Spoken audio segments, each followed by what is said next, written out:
terminer, voyons voir comment exporter notre base de données pour pouvoir la réinstaller sur un autre serveur distant par exemple. Depuis la gestion de votre base de données, nous allons cliquer sur l'onglet Exporter. Dans cette fenêtre, nous avons un certain nombre d'options.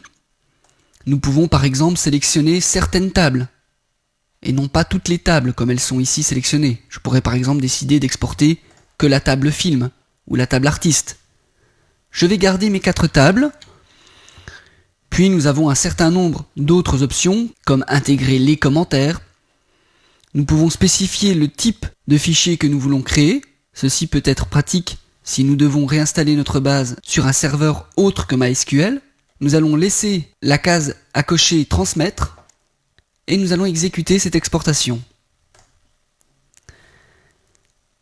Nous allons donc en fait créer un fichier SQL, puisque c'est ce que nous avons choisi, dans lequel nous allons retrouver toutes nos commandes SQL permettant de créer la base de données, ses différentes tables et l'insertion des données des différentes tables. Je choisis donc un emplacement sur mon disque dur. Vous voyez que le fichier va se nommer le nom de ma base de données .sql. J'aurais pu en choisir un autre. Voyons donc ce fichier. Il s'agit donc d'un fichier SQL avec un certain nombre de commentaires puisque nous avons laissé l'option cocher. Donc les commentaires sont ici avec 2 tirets. Nous les retrouverons ici en vert. Puis un certain nombre d'exécutions SQL. Notamment ici la création de la table artiste avec ses différents attributs.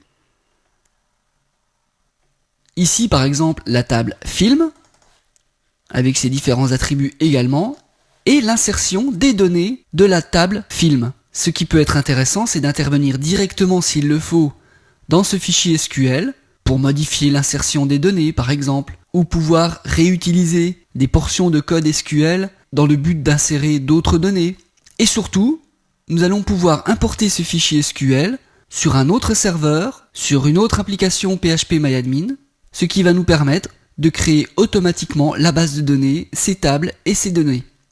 Supposons que nous soyons sur un autre serveur. Il suffirait donc d'aller sur l'onglet Importer, puis d'aller choisir notre fichier SQL pour l'ouvrir et l'exécuter.